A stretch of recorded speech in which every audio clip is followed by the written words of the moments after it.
dineros públicos.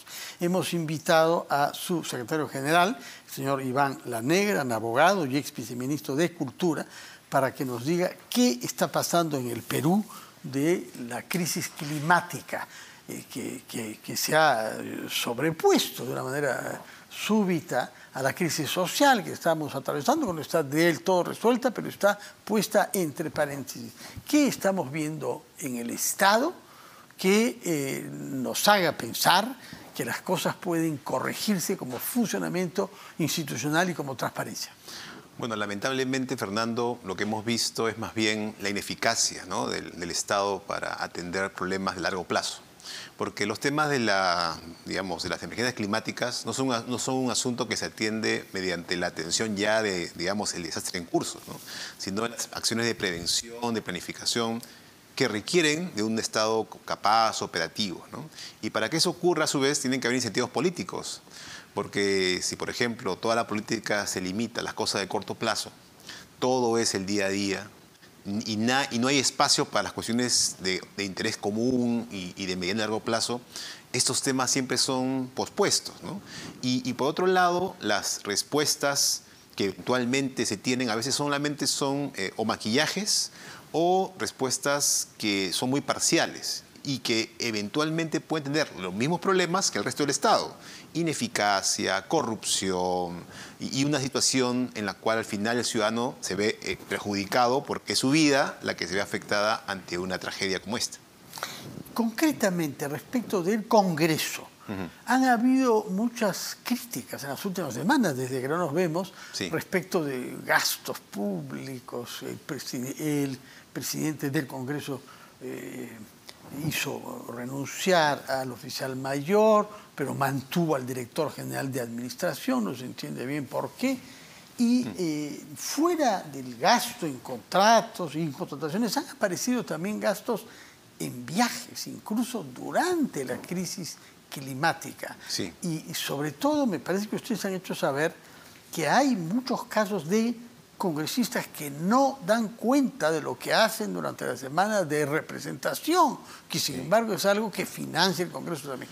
¿Cómo explicaría usted lo que está pasando con el Congreso? Sí, quizá entender la raíz del problema, que es que quien define las reglas sobre cómo administrar las cuestiones en el Congreso es el propio Parlamento y sus directivos, ¿no?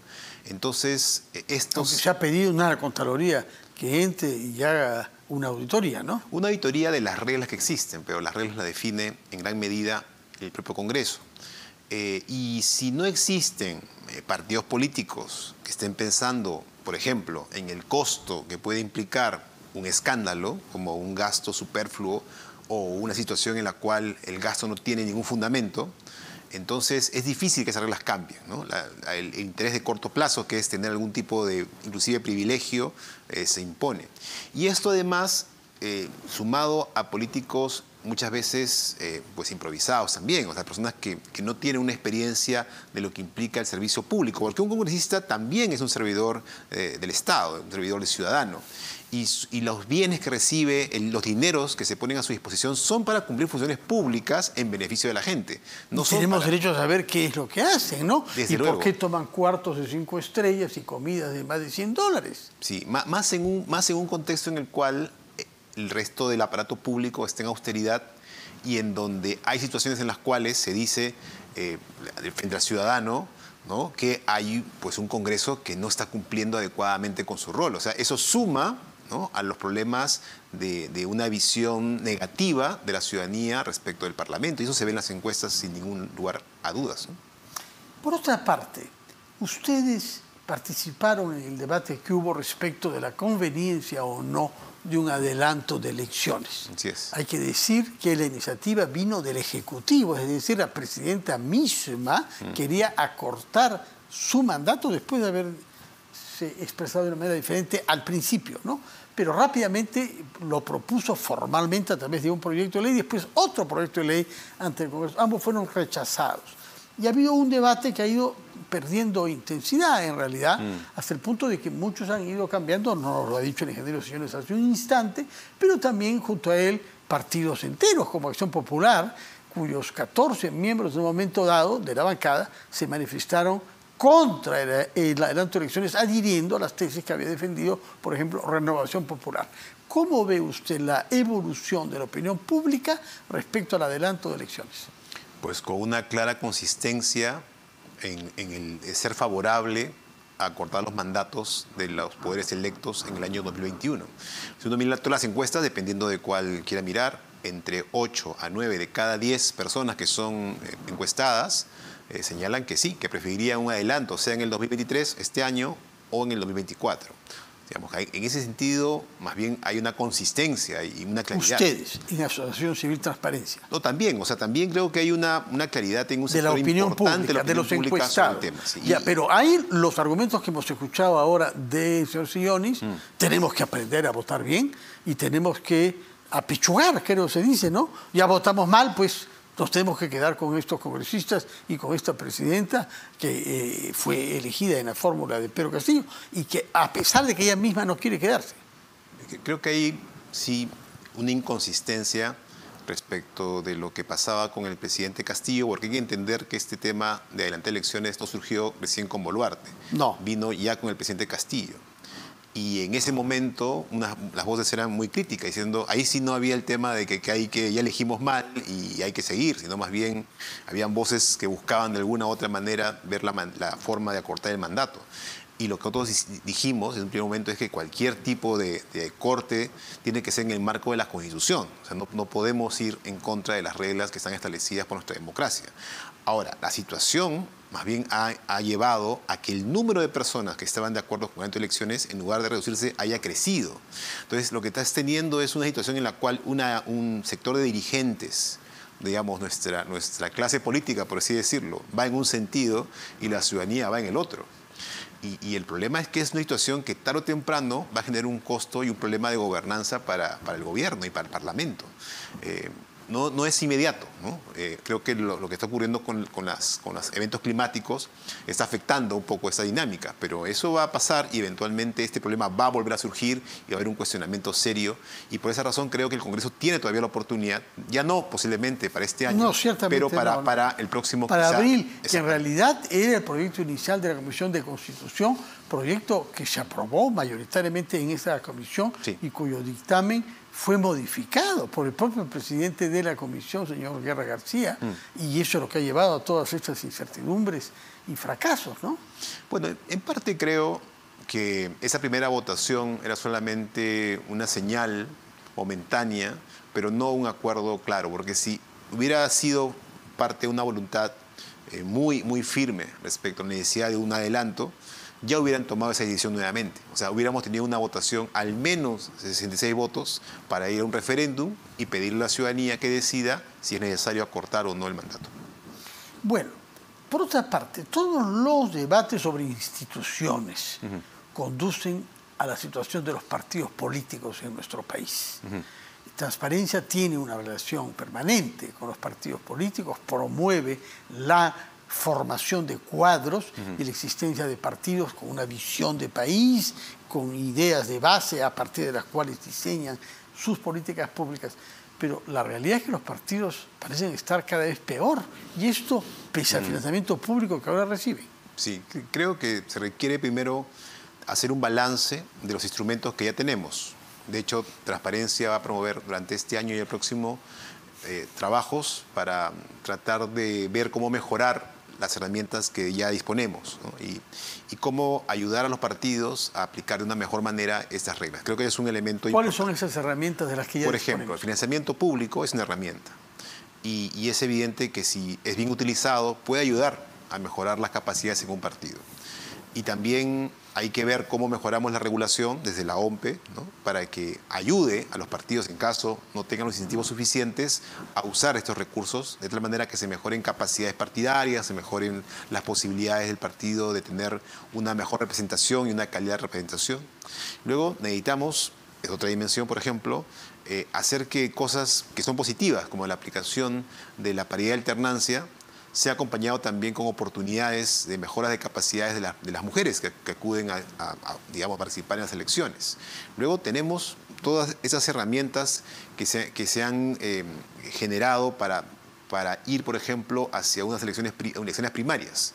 que ahora, bueno, por lo menos no se sabe si llegará a haber en la próxima elección, pero necesitamos que esos mecanismos... La ley existe, la ley pero ha sido suspendida ya en 2 oportunidades. No sería extraño... No sabemos todavía, para empezar, la fecha de las elecciones y si esa fecha hará posible, por un tema práctico, la aplicación de la paridad, de la aplicación de las elecciones primarias.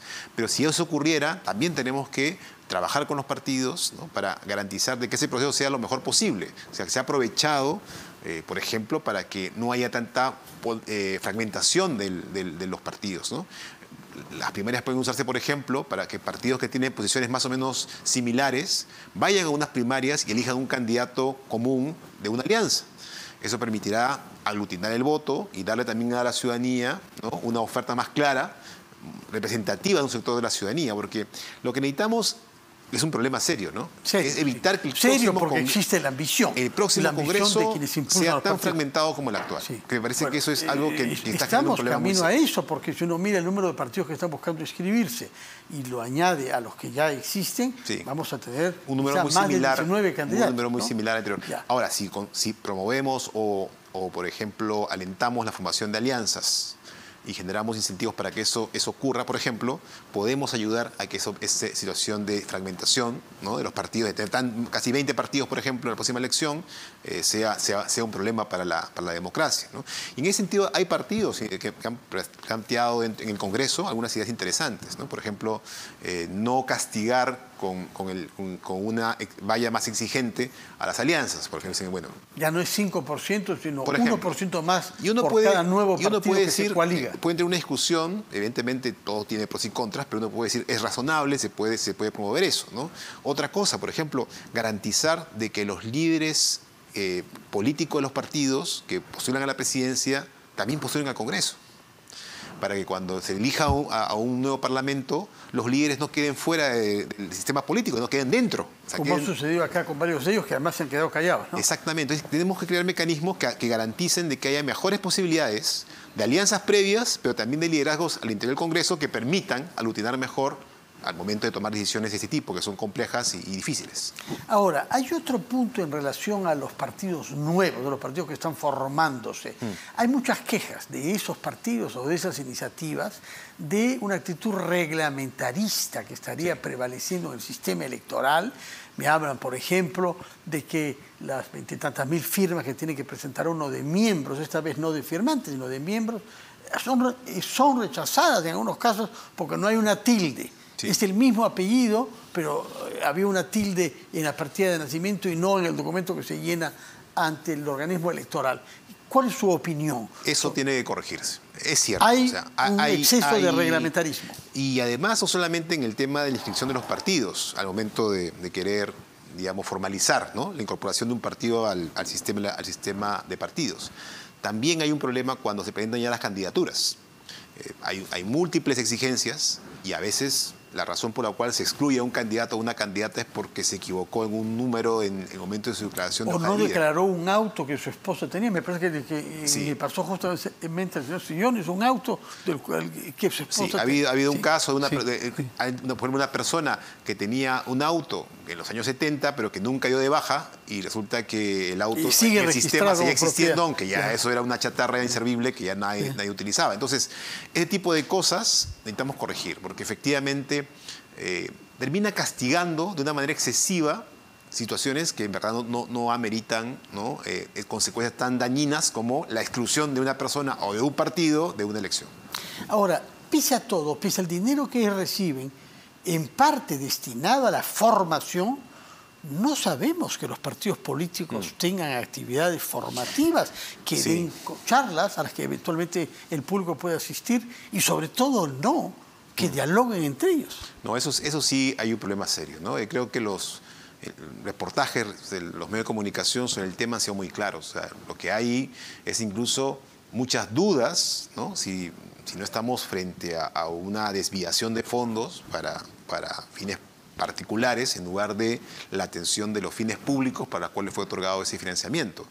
El caso concreto de que se contrate a una empresa sin ninguna capacidad, sin ninguna posibilidades efectivas para hacer algo que es tan importante como la capacitación y que eso cueste, por ejemplo, cerca de casi medio millón de soles, es, digamos, un caso muy, muy serio. Ojalá que eso sea un ejemplo que permita hacer correcciones para garantizar que efectivamente, ¿no?, los recursos de capacitación vayan hacia los militantes de los partidos y que se asegure un mínimo de calidad, ¿no?, de los proveedores de servicios como este, ¿no?, para evitar que sea, pues, finalmente dinero lanzado simplemente para favorecer alguna persona o dirigente en un partido.